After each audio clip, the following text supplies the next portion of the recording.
दर्शकों ब्रेक तो बाद ਤੁਹਾਡਾ ਸਭ ਦਾ ਭਰਪੂਰ ਸਵਾਗਤ ਹੈ। ਸੋ ਵੀਅਰਸ ਗੱਲਬਾਤ ਕਰਨ ਜਾ ਰਹੇ ਹਾਂ ਕਿ ਮੀਡੀਆ ਰਿਪੋਰਟਾਂ ਅਨੁਸਾਰ ਪਾਕਿਸਤਾਨ ਤੇ ਸਾਊਦੀ ਅਰੇਬੀਆ ਦੇ ਡਿਫੈਂਸ ਪੈਕਟ ਤੋਂ ਬਾਅਦ ਹੁਣ ਟਰਕੀ ਵੀ ਇਸ ਵਿੱਚ ਸ਼ਾਮਲ ਹੋਣ ਜਾ ਰਿਹਾ ਹੈ।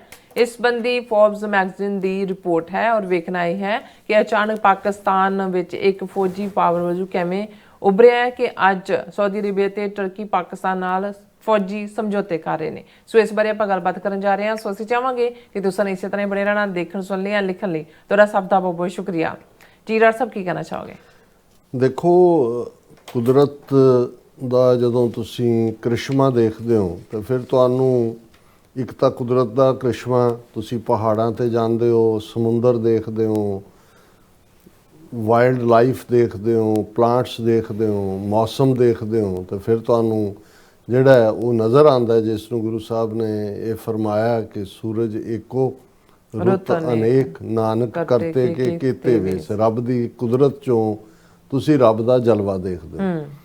ਫਿਰ ਇਤਿਹਾਸ, ਇਨਸਾਨੀ ਤਾਰੀਖ, ਇਨਸਾਨੀ ਹਿਸਟਰੀ, ਲਗਭਗ 6-7 ਹਜ਼ਾਰ ਸਾਲ ਦੇ ਪੀਰੀਅਡ 'ਚ ਅਸੀਂ ਵੱਡੇ ਵੱਡੇ ਸਾਮਰਾਜ ਜਿਨ੍ਹਾਂ ਨੂੰ ਐਮਪਾਇਰਸ ਕਹਿੰਦੇ ਸੀ, ਗੁਫਾ ਚੋਂ ਨਿਕਲ ਕੇ ਕਬੀਲਿਆਂ ਦੀ ਲੜਾਈ ਔਰ 18ਵੀਂ 19ਵੀਂ ਸਦੀ ਤੱਕ ਜਿਹੜੇ ਨੇ ਉਹ ਵੱਡੇ ਵੱਡੇ ਐਮਪਾਇਰ ਯੂਰਪ ਦੇ ਨਿੱਕੇ ਨਿੱਕੇ ਮੁਲਕਾਂ ਦਾ, ਸਪੇਨ, ਪੁਰਤਗਾਲ, ਬਰਤਾਨੀਆ, ਫਰਾਂਸ ਵਰਗਿਆਂ ਦਾ ਨਿਕਲ ਕੇ ਦੁਨੀਆ ਦੇ 5 ਇਹਨਾਂ ਸਾਰੇ ਕੰਟੀਨੈਂਟਸ ਦੇ ਵਿੱਚ 60 ਤੋਂ 70% ਆਬਾਦੀ ਨੂੰ ਕੋਲੋਨਾਈਜ਼ ਕਰ ਲੈਣਾ, ਉਹਨਾਂ ਦੀਆਂ ਬਸਤੀਆਂ, ਉੱਥੋਂ ਦੀ ਲੁੱਟ ਖਸੁੱਟ, ਫਿਰ ਕਿਵੇਂ ਜਿਹੜਾ ਆਪਣੇ ਆਪ ਨੂੰ ਪਾਵਰਫੁਲ ਐਲਾਨਣਾ, ਮਾਈਟ ਇਜ਼ ਰਾਈਟ, ਜਿਸ ਨੂੰ ਅਸੀਂ ਪੰਜਾਬੀ 'ਚ ਕਹਿੰਦੇ ਹਾਂ ਕਿ ਜਿਸ ਦੀ ਲਾਠੀ ਉਸ ਦੀ ਭੈਂਸ, ਉਹ ਫਾਰਮੂਲਾ ਰਿਹਾ। ਫਿਰ 18ਵੀਂ 19ਵੀਂ ਸਦੀ ਤੱਕ ਪਹੁੰਚਦੇ ਹਾਂ ਜਿਹੜਾ 19ਵੀਂ ਸਦੀ 'ਚ ਖਾਸ ਕਰ ਨੇਸ਼ਨ ਸਟੇਟ, ਸੋਵਰਨਿਟੀ, ਆਪੋ ਆਪਣੀਆਂ ਹੱਦਾਂ। ਫਿਰ ਵੀ 20ਵੀਂ ਸਦੀ 'ਚ 2 ਸੰਸਾਰ ਜੰਗਾਂ ਹੋਈਆਂ ਔਰ ਦੂਸਰੀ ਸੰਸਾਰ ਜੰਗ ਤੋਂ ਬਾਅਦ ਫਿਰ ਵਰਲਡ ਆਰਡਰ, UN ਔਰ ਜਨੀਵਾ ਪ੍ਰੋਟੋਕਾਲ ਔਰ ਇਹ ਸਾਰਾ ਪਾਰਟ ਹੋਇਆ। ਜੇ ਇਹਨਾਂ ਐਮਪਾਇਰਸ ਦੇ ਵਿੱਚ ਜਿਹੜਾ ਸਭ ਤੋਂ ਪਾਵਰਫੁਲ ਹੈ, ਬੇਸ਼ੱਕ ਜਦੋਂ ਅਸੀਂ ਬ੍ਰਿਟਿਸ਼ ਰੂਲ ਦੀ ਗੱਲ ਕਰਦੇ ਹਾਂ ਜਿਨ੍ਹਾਂ ਦੇ ਰਾਜ ਸੂਰਜ ਡੁੱਬਦਾ ਨਹੀਂ ਹੈ, ਇਹ ਲੇਟਰ ਔਨ, ਲੇਕਿਨ ਸਾਰੇ ਕੰਟੀਨੈਂਟਸ ਦੇ ਵਿੱਚ ਲਗਭਗ 600-700 ਸਾਲ ਜਿਵੇਂ ਆਟੋਮੈਨ ਐਮਪਾਇਰ, ਉਹਨਾਂ ਨੇ ਜਿਹੜੇ ਸਲਤਨਤ ਤੁਰਕਮਾਨੀਆ ਸ਼ਾਇਦ ਉਹਦਾ ਦੂਸਰਾ ਨਾਮ ਬਣਦਾ, ਆਟੋਮੈਨ ਐਮਪਾਇਰ ਅੰਗਰੇਜ਼ੀ ਦੇ ਵਿੱਚ ਉਹਨਾਂ ਨੂੰ ਕਹਿੰਦੇ ਨੇ, ਜਿਹਦੇ 'ਚ ਉਹਨਾਂ ਦਾ ਸਾਰਾ ਮਿਡਲ ਈਸਟ, ਜਿਹਦੇ 'ਚ ਬਾਅਦ 'ਚ ਇਹਨਾਂ ਨੇ ਵਿਦ ਦਾ ਨੌਚ ਆਫ ਦਾ ਪੈਨ ਮੁਲਕ ਬਣਾਏ ਫਸਟ ਵਰਲਡ ਵਾਰ ਤੋਂ ਬਾਅਦ, ਕਿਉਂਕਿ ਜਿਹੜਾ ਮਿਡਲ ਈਸਟ ਹੈ ਉਹ ਨਿਕਲ ਗਿਆ ਉਹਨਾਂ ਦੇ ਹੱਥੋਂ। ਲੇਕਿਨ ਟਰਕੀ ਜਿਹੜਾ ਮੌਜੂਦਾ, ਜਿਹਨੂੰ ਤੁਰਕੀਏ ਜਿਹਦਾ ਨਾਮ ਉਹਨਾਂ ਨੇ ਰੱਖਿਆ, ਇਹੀ ਲੈਫਟ ਓਵਰ ਹੈ ਆਟੋਮੈਨ ਐਮਪਾਇਰ ਦਾ। ਜਿਹੜਾ ਆਟੋਮੈਨ ਐਮਪਾਇਰ ਯੂਰਪ ਦੇ ਵਿੱਚ, ਅਫਰੀਕਾ ਦੇ ਵਿੱਚ ਔਰ ਏਸ਼ੀਆ ਦੇ ਵਿੱਚ ਜਿਸ ਦਾ ਰਾਜ ਸੀ 600-700 ਸਾਲ।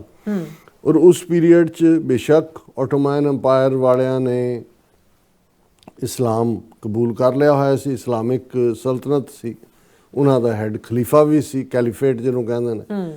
ਮਿਡਲ ਈਸਟ ਦੇ ਵਿੱਚ ਜਿੱਥੇ ਹਜ਼ਰਤ ਸਾਹਿਬ ਹੋਏ, ਮੁਹੰਮਦ ਸਾਹਿਬ, ਅਰਬ ਕਬੀਲੇ ਜਿਹੜੇ ਅਰਬ ਆਪਣੇ ਆਪ ਨੂੰ ਬਲੈਸਡ ਵਨ ਮੰਨਦੇ ਨੇ ਕਿ ਭਾਈ ਉਹਨਾਂ ਦੇ ਕਬੀਲੇ ਦੇ ਵਿੱਚ ਮੁਹੰਮਦ ਸਾਹਿਬ ਆਏ, ਔਰ ਜ਼ਾਹਰ ਹੈ ਕਿ ਅਰਬਾਂ ਦੀ ਆਪਣੀ ਡੋਮੀਨੈਂਸ ਵੀ ਪਹਿਲੇ, ਦੂਜੇ, ਤੀਜੇ ਜਦੋਂ ਆਬੂ ਬਕਰ ਔਰ ਹਜ਼ਰਤ ਉਮਰ ਔਰ ਉਹਨਾਂ ਦੇ ਵੇਲੇ ਤੱਕ ਰਹੀ। ਲੇਕਿਨ ਹੌਲੀ ਹੌਲੀ ਹੌਲੀ ਜਿਹੜੀ ਹੈ ਸਲਤਨਤ ਉਸਮਾਨੀਆ, ਉਸ ਨੇ ਬਾਕੀ ਸਾਰਿਆਂ ਨੂੰ ਜਿਹੜਾ ਦੁਬੇਲ ਕੀਤਾ। 600-700 ਸਾਲ 1918 ਤੱਕ ਜਦੋਂ ਫਸਟ ਵਰਲਡ ਵਾਰ ਖਤਮ ਹੁੰਦਾ ਹੈ, ਉਦੋਂ ਤੱਕ ਉਸ ਤੋਂ 600-700 ਸਾਲ ਤੋਂ ਜਿਹੜਾ ਸਾਰਾ ਮਿਡਲ ਈਸਟ ਸੀ ਇਹ ਆਟੋਮੈਨ ਐਮਪਾਇਰ ਦਾ ਹਿੱਸਾ ਸੀ। ਔਰ ਇਸ ਸਾਰੇ 'ਚੋਂ ਜਿਹੜੀ ਯੂਰਪੀਅਨਸ ਨੇ ਅਰਬਾਂ ਨੂੰ ਉਕਸਾ ਕੇ ਜਿਹੜੀ ਇਹ ਸਾਰਾ ਕੀਤਾ, ਇੱਕ ਜਿਹੜਾ ਜਦੋਂ ਤੁਸੀਂ ਇਹ ਦੇਖਦੇ ਹੋ ਕਿ ਕਿਵੇਂ ਅਰਬਾਂ ਦੇ ਅੰਦਰ ਭਾਵੇਂ ਦੋਵੇਂ ਇਸਲਾਮ ਨੂੰ ਮੰਨਣ ਵਾਲੇ ਸੀ, ਉਹ ਵੀ ਲੇਕਿਨ ਐਥਨੀਸਿਟੀ ਅੱਡ ਸੀ। ਔਰ ਇਸਲਾਮ ਦੀ ਹਿਸਟਰੀ 'ਚ ਅੱਡ ਐਥਨੀਸਿਟੀ ਵਾਲਿਆਂ ਦੇ ਵੀ ਦੁਸ਼ਮਣੀਆਂ ਦੀ ਇੱਕ ਆਪਣੀ ਕਹਾਣੀ ਹੈ। ਉਹਦੇ 'ਚੋਂ ਅਰਬ ਕਬੀਲੇ ਹੋਣ, ਉਹ ਤੁਰਕ ਹੋਣ, ਉਹ ਕੁਰਦ ਹੋਣ, ਉਹ ਜਿਹੜੇ ਨੇ ਇੱਕ ਜਿਹੜੇ ਬਦਾਯੂਨੀ, ਕਿ ਕੀ ਉਹਨਾਂ ਨੂੰ ਬਦਾਯੂਨੀ ਤਾਂ ਉਹਨਾਂ ਦਾ ਹੈ, ਬੈਡਵਨ ਉਹਨਾਂ ਨੂੰ ਕਰਕੇ ਕਿਹਾ ਜਾਂਦਾ ਹੈ। ਔਰ ਇਹ ਸਾਰੇ ਜਿਹੜੇ ਨੇ ਆਪਸ ਦੇ ਵਿੱਚ ਇਹਨਾਂ ਦੀਆਂ ਹੌਸਟਿਲਿਟੀਜ਼ ਵੀ ਔਰ ਮਜ਼ਹਬ ਇੱਕੋ ਹੋਣ ਦੇ ਬਾਵਜੂਦ ਇਹ ਰਿਹਾ। ਹੁਣ ਪਾਕਿਸਤਾਨ ਜ਼ਾਹਰ ਹੈ ਕਿ 1947 ਚ ਦੋ ਕੌਮੀ ਨਜ਼ਰੀਏ ਦੇ ਉੱਤੇ ਜਿਹੜਾ ਹੈ ਉਸ ਦੀ ਡਿਵੀਜ਼ਨ ਹੋਈ। ਪਾਕਿਸਤਾਨ ਨੂੰ ਸਭ ਤੋਂ ਵੱਡਾ ਖਤਰਾ ਜਿਹੜਾ ਇਮੀਡੀਏਟ ਪਹਿਲੇ ਦਿਨ ਤੋਂ ਹੀ ਇੰਡੀਆ ਤੋਂ ਹੀ ਰਿਹਾ ਹੈ। ਉਹਨਾਂ ਨੇ ਜੋ ਐਗਰੀਮੈਂਟ ਦੇ ਥੱਲੇ ਪਾਕਿਸਤਾਨ ਨੂੰ ਦੇਣਾ ਬਣਦਾ ਸੀ ਉਹ ਵੀ ਨਹੀਂ ਦਿੱਤਾ, ਪੈਸੇ ਵੀ ਰੋਕ ਲਏ, ਪਾਣੀ ਦੀ ਵੀ ਇੱਕ ਸਟੇਜ ਦੇ ਉੱਤੇ ਸਪਲਾਈ ਰੋਕ ਲਈ, ਕਸ਼ਮੀਰ ਦੇ ਵਿੱਚ ਫੌਜ ਭੇਜ ਦਿੱਤੀ। ਨਤੀਜੇ ਦੇ ਤੌਰ ਤੇ ਜਿਹੜੀ ਆ ਪਹਿਲੀ ਹੌਸਟਿਲਿਟੀ ਉਸ ਜਿਹੜੀ ਕਿ ਇਸਲਾਮ ਦੇ ਬਿਨਾਂ ਦੇ ਉੱਤੇ ਹੋਂਦ ਦੇ ਵਿੱਚ ਆਇਆ ਮੁਲਕ, ਉਸ ਦੇ ਹੋਂਦ ਨੂੰ ਹੀ ਖਤਰਾ ਰਿਹਾ। ਔਰ ਲਗਭਗ ਅਸੀਂ 1971 ਤੱਕ ਪਹੁੰਚਦੇ ਹਾਂ, ਦੇਖਦੇ ਹਾਂ ਕਿ ਜਿਹੜਾ ਹੈ ਉਹ ਉਹਨਾਂ ਨੇ ਪਾਕਿਸਤਾਨ ਨੂੰ ਦੋ ਹਿੱਸਿਆਂ 'ਚ ਤੋੜ ਦਿੱਤਾ ਔਰ ਨਾਲ ਹੀ ਐਲਾਨ ਕਰਤਾ ਜੀ ਦੋ ਕੌਮੀ ਨਜ਼ਰੀਆ ਖਤਮ ਕਰਤਾ ਅਸੀਂ, ਇੰਦਰਾ ਗਾਂਧੀ ਦਾ ਕਹਿਣਾ। ਹੁਣ ਉਹੀ ਪਾਕਿਸਤਾਨ ਜਿਸ ਨੂੰ ਬਾਰ-ਬਾਰ ਭਾਰਤ ਨੇ ਜਿਹੜਾ ਹੈ, ਜਦੋਂ ਭਾਰਤ ਨਿਊਕਲੀਅਰ ਬਣਦਾ ਹੈ 1974 'ਚ ਪਾਕਿਸਤਾਨ ਫਿਰ ਇਨ ਡੇਂਜਰ ਜਾਂਦਾ ਹੈ, 1998 ਤੱਕ ਪਹੁੰਚਦੇ ਆ ਪਾਕਿਸਤਾਨ ਵੀ ਨਿਊਕਲੀਅਰ ਹੋ ਜਾਂਦਾ ਹੈ ਬਰਾਬਰ, ਫਿਰ ਛਾਤੀ ਤਾਣ ਕੇ ਭਾਰਤ ਨੂੰ ਚੈਲੰਜ ਕਰਦਾ ਹੈ। ਇਹਦੇ ਬਾਵਜੂਦ ਜਦੋਂ ਤੱਕ ਅਸੀਂ ਹੁਣ ਜੇ ਆ ਜਾਈਏ ਕਿ ਵੀ ਉਹਨਾਂ ਨੇ ਪੁਲਵਾਮਾ ਦਾ ਫਾਲਸ ਫਲੈਗ ਆਪਰੇਸ਼ਨ ਕਰਕੇ ਪਾਕਿਸਤਾਨ ਦੇ ਵਿੱਚ ਸਟ੍ਰਾਈਕ ਕਰਨੀ, ਜਿਹਨੂੰ ਸਰਜੀਕਲ ਸਟ੍ਰਾਈਕ ਤੇ ਬੜੇ ਫੈਂਸੀ ਜਿਹੇ ਨਾਂ ਦਿੱਤੇ ਗਏ, ਬਾਲਾਕੋਟ ਦੇ ਵਿੱਚ ਇੱਧਰੋਂ ਵੋਟਾਂ ਵੀ ਜਿੱਤੀਆਂ ਔਰ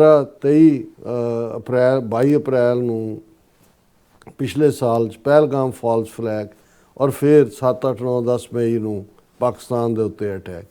ਹੁਣ ਉਹ ਪਾਕਿਸਤਾਨ ਜਿਹੜਾ ਭਾਰਤ ਤੋਂ ਇਲਾਕਾ ਵਾਈਜ਼ 6ਵਾਂ ਹਿੱਸਾ ਹੈ, ਇਕਨੋਮੀ 'ਚ ਵੀ ਉਹਦਾ ਬਜਟ ਵੀ ਛੋਟਾ ਹੈ, 6ਵਾਂ ਹਿੱਸਾ 1/6 ਝੰਬਿਆ ਮਾਰਿਆ ਅਫਗਾਨਿਸਤਾਨ 'ਚ 1979 ਦੇ ਵਿੱਚ ਸੋਵੀਅਤ ਯੂਨੀਅਨ ਆ ਗਿਆ, ਫਿਰ ਨੈਟੋ ਵਾਲੇ ਆ ਗਏ, ਗੁਆਂਢ ਦੇ ਵਿੱਚ ਈਰਾਨ ਹੈ ਜਿੱਥੇ ਆਇਤੁੱਲਾ ਖਮੀਨੀ ਦੇ ਪੀਰੀਅਡ ਦੇ ਪਾਕਿਸਤਾਨ ਨੇ ਕਿਵੇਂ ਬੈਲੈਂਸ ਕੀਤਾ ਵਿਦਨ ਆਪਣੀ ਪੋਪੂਲੇਸ਼ਨ, ਜਦੋਂ ਕਿ ਇੰਡੀਆ ਉੱਥੇ ਲਗਾਤਾਰਤਾ ਦੇ ਨਾਲ ਦਹਿਸ਼ਤਗਰਦੀ ਔਰ ਉਹਨਾਂ ਨੇ ਰਾਹ ਨੇ ਆਪਣੇ ਸੈੱਲ ਉਹ ਬਲੋਚਾਂ ਦੇ ਵਿੱਚ ਹੋਣ, ਉਹ ਤਹਿਰੀਕੇ ਤਾਲਿਬਾਨ ਦੇ ਥੱਲੇ, ਇਸ ਸਾਰੇ ਦੇ ਚੱਲਦਿਆਂ ਜਦੋਂ ਮੈਂ ਕਿਹਾ ਵੀ ਤਾਰੀਖ ਦੇ ਵਿੱਚ ਕਿੰਨੇ ਕ੍ਰਿਸ਼ਮੇ ਹੁੰਦੇ ਨੇ, ਇਹ ਕ੍ਰਿਸ਼ਮੇ ਕਿ ਉਹ ਪਾਕਿਸਤਾਨ ਜਿਹਨੂੰ ਇੱਕ ਵੀਕ ਮੁਲਕ ਦੇ ਤੌਰ ਦੇ ਉੱਤੇ ਭਾਰਤ ਜਿਹੜਾ ਹੈ ਉਹ ਡਰਾ ਕੇ ਧਮਕਾ ਕੇ ਦੂਜਾ ਦਵੈਲ ਬਣਾਉਣਾ ਚਾਹੁੰਦਾ ਸੀ, ਉਹ ਪਾਕਿਸਤਾਨ ਜਿਹਦੀ ਹੋਂਦ ਨੂੰ ਹਿੰਦੂ ਤਵੀਆਂ ਨੇ ਕਦੇ ਸਵੀਕਾਰਿਆ ਨਹੀਂ।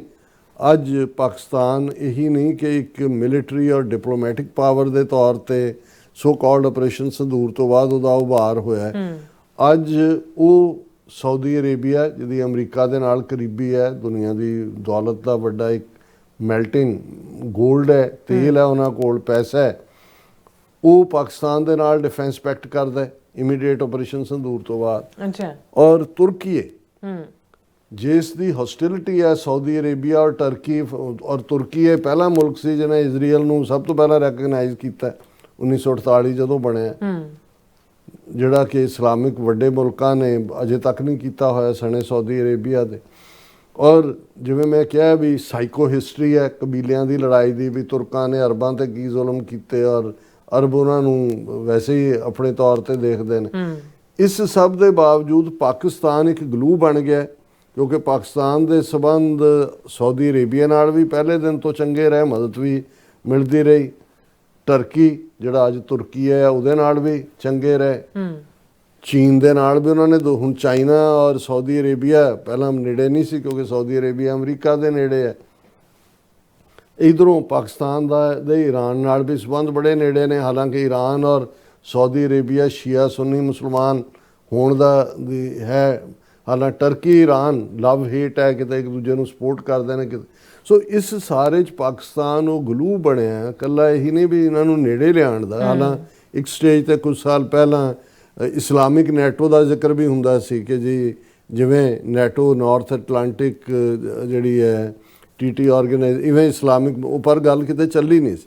ਪਰ ਹੁਣ ਜਿੱਧਰ ਨੂੰ ਜਾ ਰਿਹਾ ਹੈ ਉਸ ਸਾਰੇ ਦੇ ਵਿੱਚ ਪਾਕਿਸਤਾਨ ਸੈਂਟਰ ਆਫ ਪਾਵਰ ਬਣਿਆ ਔਰ ਸਾਊਦੀ ਅਰੇਬੀਆ ਦੇ ਨਾਲ ਡਿਫੈਂਸ ਪੈਕਟ। ਔਰ ਇਸ ਖਬਰ ਦਾ ਜਿਹਦਾ ਆਧਾਰ ਮੁੱਖ ਤੌਰ ਦੇ ਉੱਤੇ ਫੋਰਬਸ ਮੈਗਜ਼ੀਨ ਦੀ ਰਿਪੋਰਟ ਹੈ ਔਰ ਪਾਕਿਸਤਾਨੀ ਮੀਡੀਆ ਨੇ ਵੀ ਉਹਨੂੰ ਆਪਣੇ ਢੰਗ ਦੇ ਵਿੱਚ ਜਿਹੜਾ ਹੈ ਉਸ ਨੂੰ ਡਿਸਕਸ ਕੀਤਾ ਹੈ। ਔਰ ਇਹਦਾ ਟੌਪਿਕ ਹੀ ਇਹ ਹੈ ਕਿ why Turkey Saudi Arabia pivot towards Pakistan defence pact. ਕਿ ਟਰਕੀ ਔਰ ਇਹ ਖਬਰਾਂ ਜਿਹੜੀਆਂ ਨੇ ਸੋਰਸ ਤੋਂ ਆਈਆਂ ਕਿ ਜਿਹੜੀ ਹੈ ਟਰਕੀ ਜਿਹੜਾ ਹੈ ਉਹ ਡਿਫੈਂਸ ਅਲਾਇੰਸ ਜਿਹੜਾ ਸਾਊਦੀ ਅਰੇਬੀਆ ਔਰ ਪਾਕਿਸਤਾਨ ਦੇ ਨਾਲ ਹੈ ਉਸ ਨੂੰ ਜੁਆਇਨ ਕਰਨ ਦੇ ਲਈ ਇੱਛੁਕ ਹੈ। ਉਹਦੇ ਲਈ ਕੋਈ ਇਨੀਸ਼ੀਅਲ ਫਰੇਮਵਰਕ ਵੀ ਤੈਅ ਹੋ ਗਿਆ ਔਰ ਇਹ ਜਿਹੜੀ ਹੈ ਨੈਟੋ ਦੇ ਆਰਟੀਕਲ 5 ਦੇ ਥੱਲੇ, ਹਾਲਾਂ ਟਰਕੀ ਜਿਹੜਾ ਉਹ ਨੈਟੋ ਦਾ ਹਿੱਸਾ ਹੈ ਔਰ ਇਹ ਜਿਹੜੀ ਹੈ ਇਸ ਤੋਂ ਇਹ ਨਜ਼ਰ ਆ ਰਿਹਾ ਵੀ ਕਿਉਂਕਿ ਨੈਟੋ ਦਾ ਆਪਣਾ ਫਿਊਚਰ ਅਨਸਰਟਨ ਹੈ, ਸੋ ਟਰਕੀ ਜਿਹੜਾ ਉਹ ਵੈਸਟਰਨ ਲੈਡ ਸਿਕਿਉਰਿਟੀ ਫਰੇਮਵਰਕ ਚੋਂ ਨਿਕਲ ਕੇ ਇੱਕ ਪੈਰਲਲ ਡਿਫੈਂਸ ਆਰਕੀਟੈਕਚਰ ਜਿਸ ਮੁਸਲਿਮ ਵਰਲਡ ਦਾ ਜਿਹੜਾ ਮਿਡਲ ਈਸਟ ਔਰ ਸਾਊਥ ਏਸ਼ੀਆ ਦੋਨਾਂ ਦਾ ਕੰਬਾਈਨ ਹੋਏ ਇਸ ਦੇ ਵੱਲੋਂ ਕੰਮ ਕਰ ਰਿਹਾ ਔਰ ਇਹ ਸਾਰੇ ਦੇ ਚੱਲਦੇ ਆ ਜਿਓ ਪੋਲੀਟੀਕਲੀ ਵੀ ਇਹ ਜਿਹੜਾ ਅਲਾਇੰਸ ਹੈ ਜਿਵੇਂ ਟਰਕੀ, ਸਾਊਦੀ ਅਰੇਬੀਆ, ਪਾਕਿਸਤਾਨ ਦੂਸਰੇ ਮੁਲਕ ਵੀ ਜੁਆਇਨ ਕਰਨਗੇ। ਮੈਂ ਕੁਇਕਲੀ ਜਿਹੜਾ ਆਰਟੀਕਲ ਹੈ ਉਸ 'ਤੇ ਬੇਸਡ ਹੀ ਗੱਲ ਕਰਾਂਗਾ ਕਿ ਵੀ ਇਹ ਜਿਹੜਾ ਐਸੇ ਕੀ ਰੀਜ਼ਨ ਨੇ ਕਿ ਤੁਰਕੀ ਹੈ ਜਿਹੜਾ ਉਹ ਉਸ ਨੂੰ ਜੁਆਇਨ ਕਰਨਾ ਚਾਹੁੰਦਾ ਹੈ। ਇਹ ਉਹਨਾਂ ਦੀ ਜਿਹੜੀ ਹੈ ਕਿਉਂਕਿ ਇਹ shift shaped by strategic autonomy, cost effective military modernization and changing regional threat perceptions ਕਿ ਬਹੁਤ ਕੁਝ ਬਦਲ ਰਿਹਾ। ਅਮਰੀਕਾ ਦੇ ਉੱਤੇ ਵੀ ਜਿਹੜੀ ਹੁਣ ਜਿਵੇਂ ਟਰੰਪ ਦੀਆਂ ਨੀਤੀਆਂ ਨੇ ਉਹਦੇ ਥੱਲੇ ਜੇ ਨੈਟੋ ਨੂੰ ਦਰਕਾਰ ਕੇ ਸੁੱਟਿਆ, ਗ੍ਰੀਨਲੈਂਡ ਐਕਵਾਇਰ ਕਰਨ ਦੀ ਗੱਲ ਹੋ ਰਹੀ ਹੈ। ਦੂਸਰਾ ਸੋ ਇਹ ਵੀ ਲੱਗਣ ਲੱਗ ਗਿਆ ਉਹਨਾਂ ਨੂੰ ਕਿ ਵੀ ਹੁਣ ਤੱਕ ਸਾਊਦੀ ਅਰੇਬੀਆ ਔਰ ਮਿਡਲ ਈਸਟ ਦੇ ਤਾਂ ਬਹੁਤੇ ਵੈਸਟਰਨ ਢਾਂਚੇ ਥੱਲੇ ਹੀ ਸੀ ਔਰ ਉਹਨਾਂ ਨੂੰ ਲੱਗਾ ਵੀ ਨਹੀਂ ਸਾਨੂੰ ਆਪਣਾ ਕੁਝ ਬਣਾਉਣ ਦੀ ਲੋੜ ਹੈ। ਔਰ ਪਾਕਿਸਤਾਨ ਜਿਹਦੇ ਚਾਈਨਾ ਨਾਲ ਵੀ, ਅਮਰੀਕਾ ਨਾਲ ਵੀ, ਮਿਲਟਰੀ ਲੈਵਲ ਦੇ ਉੱਤੇ ਵੀ ਉਹਨੇ ਆਪਣੀ ਸੁਪੀਰੀਅਰਿਟੀ ਪ੍ਰੂਵ ਕੀਤੀ ਵਿਜ਼ਾ ਵੀ ਇੰਡੀਆਜ਼ ਆਪਰੇਸ਼ਨ ਸੰਦੂਰ। ਇਹ ਸਾਰੇ ਦੇ ਚੱਲਦੇ ਆ ਉਹਨਾਂ ਨੂੰ ਇਹ ਲੱਗਦਾ ਹੈ ਕਿ ਇਸਲਾਮਾਬਾਦ ਜਿਹੜਾ ਹੈ ਉਸ ਦਾ ਡਿਫੈਂਸ ਐਕੋਸਿਸਟਮ ਜਿਹੜਾ ਹੈ ਉਹ ਰਿਲਾਇਬਲ ਹੈ, ਉਹ ਪਾਰਟਨਰ ਬਣ ਸਕਦਾ। Operational experience, competitive pricing, proven combat platforms ਔਰ ਇਹ ਜਿਹੜੀ ਐਮਰਜਿੰਗ ਟ੍ਰਾਈਲੈਟਰਲ ਕਨਵਰਜੈਂਸ ਹੈ ਇਹ ਨਾਨ ਸਿੰਬੋਲਿਕ ਹੈ। It is driven by practical security needs, industrial collaboration and desire to diversify away from over dependence on traditional western suppliers। ਇਹ ਇਹਦਾ practical part ਹੈ। ਔਰ ਪਾਕਿਸਤਾਨ ਦਾ ਜਿਹੜੀ ਡਿਫੈਂਸ ਅਪੀਲ ਹੈ ਉਹ ਕਿਉਂਕਿ ਇੰਡੀਜੀਨਸ ਕੈਪੇਬਿਲਿਟੀ ਹੈ, development under sanctions and resource constraints ਦੇ ਵੀ ਉਹਨਾਂ ਨੇ ਆਪਣੇ ਆਪ ਨੂੰ ਡਿਵੈਲਪ ਕੀਤਾ ਹੈ। ਇਹ ਜਿਹੜਾ ਐਨਵਾਇਰਨਮੈਂਟ ਹੈ ਉਹਨੇ ਪਾਕਿਸਤਾਨ ਨੂੰ ਫੋਰਸ ਕੀਤਾ ਕਿ ਉਹ ਪ੍ਰਾਇਓਰਟਾਈਜ਼ ਕਰੇ ਅਫੋਰਡੇਬਿਲਿਟੀ, ਅਡਾਪਟੇਬਿਲਿਟੀ ਐਂਡ ਜੁਆਇੰਟ ਪ੍ਰੋਡਕਸ਼ਨ ਔਰ ਉਹਦੇ ਚੋਂ ਹੀ ਜਿਹੜਾ ਹੈ ਇਹ ਜਿਹੜਾ ਟਰਕੀ ਔਰ ਸਾਊਦੀ ਅਰੇਬੀਆ ਨੂੰ ਇਹ ਲੱਗਦਾ ਕਿ ਵੀ ਇਹ ਜਿਹੜੀ ਸਾਡੇ ਲਈ emerging security challenges ਨੇ from drone warfare to missile proliferation where Pakistan's battlefield tested doctrines and equipment provide valuable insights। Prove ਕਰਤਾ ਨਾ ਉਹਨਾਂ ਨੇ ਆਪਰੇਸ਼ਨ ਸੰਦੂਰ, ਡਰੋਨ ਮਿਸਾਈਲ ਜੋ ਰਫੇਲ ਵੀ ਸੁੱਟ ਲਏ, ਉਹਨਾਂ ਦੇ ਜਿਹੜੇ ਥੰਡਰ ਚਾਈਨਾ ਦੇ ਨਾਲ JF-35 ਥੰਡਰ ਫਾਈਟਰ ਪਲੇਨ ਨੇ ਉਹਨਾਂ ਨੇ ਵੀ ਆਪਣਾ ਜਲਵਾ ਦਿਖਾਇਆ। ਫਿਰ ਇਹ ਐਨਾਲਿਸਟ ਕਹਿੰਦੇ ਨੇ ਕਿ ਪਾਕਿਸਤਾਨ's ability to integrate Chinese, Western and local technologies has enhanced its credibility as a flexible defense partner। ਕੱਲਾ ਇਹੀ ਨਹੀਂ ਕਿ ਵੀ ਪੋਲੀਟੀਕਲੀ ਉਹਨੇ ਪਾਕਿਸਤਾਨ ਨੇ ਮੈਨੇਜ ਕੀਤਾ ਹੈ ਚਾਈਨਾ, ਅਮਰੀਕਾ ਔਰ ਈਵਨ ਈਰਾਨ ਨੂੰ ਵੀ, ਲੇਕਿਨ ਜਿਹੜੀ ਉਹਨਾਂ ਦੀ ਟੈਕਨੋਲੋਜੀ ਵੀ ਹੈ ਉਹਦੇ 'ਚ ਉਹਨਾਂ ਨੇ ਜਿਹੜਾ ਇਹਨਾਂ ਤਿੰਨਾਂ ਦਾ ਐਮਲਗਮੇਸ਼ਨ ਜਿਹੜਾ ਕੀਤਾ। ਹੁਣ ਸਾਊਦੀ ਅਰੇਬੀਆ ਦੇ ਲਈ ਕਿਉਂ ਇਹ ਜ਼ਰੂਰੀ ਹੈ, ਇਸੇ ਆਰਟੀਕਲ ਦੇ ਵਿੱਚ ਡਿਸਕਸ ਕੀਤਾ ਉਹਨੇ ਕਿ ਸਾਊਦੀ ਅਰੇਬੀਆ ਵੀ ਰੀਕੈਲੀਬ੍ਰੇਟ ਕਰ ਰਿਹਾ ਆਪਣੇ ਆਪ ਨੂੰ, ਜਿਹੜਾ ਉਹਨਾਂ ਦਾ ਵਿਜ਼ਨ 2030 ਹੈ ਵਿਚ emphasizes localization of defence production and reduced external dependency. Saudi Arabia ਵੀ ਇਹ ਦੇਖ ਰਿਹਾ ਕਿ ਵੀ ਇਹ ਅਸੀਂ ਡਿਪੈਂਡੈਂਟ ਨਾ ਹੋਈਏ, ਆਪਣਾ ਪਾਰਟ ਰੱਖੀਏ।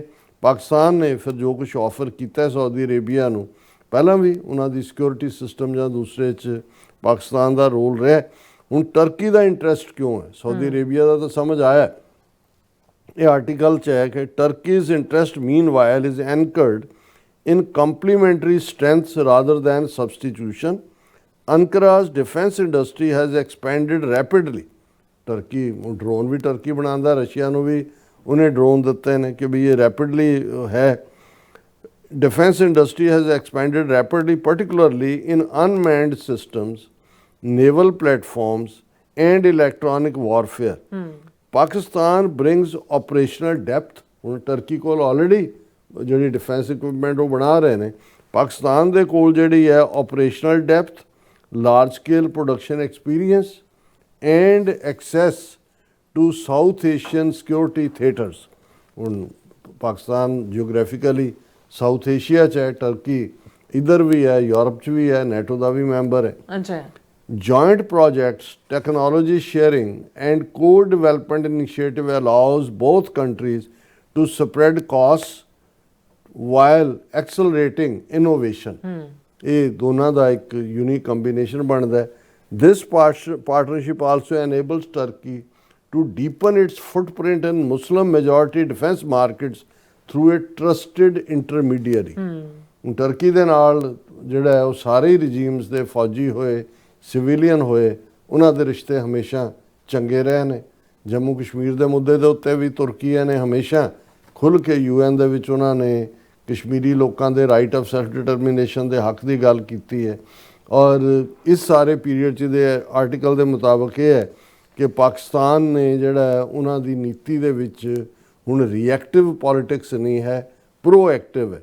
ਔਰ ਇਹ ਜਿਹੜੀਆਂ ਨੇ ਇਸ ਦੇ ਨਾਲ ਉਹਨਾਂ ਨੇ ਇਹ ਸਾਰੇ ਆਰਟੀਕਲ 'ਚ ਇਸ ਕੇਸ ਨੂੰ ਬਿਲਡ ਕੀਤਾ ਵੀ ਇਹ ਜਿਹੜਾ ਪਾਕਿਸਤਾਨ, ਤੁਰਕੀ ਔਰ ਸਾਊਦੀ ਅਰੇਬੀਆ, ਉਹਨਾਂ ਨੇ ਇਹ ਡੈਮੋਨਸਟ੍ਰੇਟ ਕੀਤਾ ਹੈ ਕਿ ਵੀ ਅਸੀਂ ਹੁਣ ਇੰਡੀਪੈਂਡੈਂਟ ਫੋਰਨ ਪਾਲਿਸੀ ਚੋਇਸਿਸ ਸਾਡੀਆਂ ਹੋਣਗੀਆਂ ਇਸ ਕੰਪਲੈਕਸ ਗਲੋਬਲ ਆਰਡਰ ਦੇ ਵਿੱਚ। ਔਰ Pakistan, Islamabad balanced relations with China, the West and the Islamic world position it as a bridge rather then A block actor. ਕਿ ਉਹ ਬਲੌਕ ਨਹੀਂ ਬਣ ਰਿਹਾ ਪਾਕਿਸਤਾਨ, ਤੁਰਕੀ, ਸਾਊਦੀ ਅਰੇਬੀਆ ਜਾਂ ਹੋਰ ਵੀ ਜੁਆਇਨ ਕਰਨ, ਇਹ ਇੱਕ ਬ੍ਰਿਜ ਹੈ।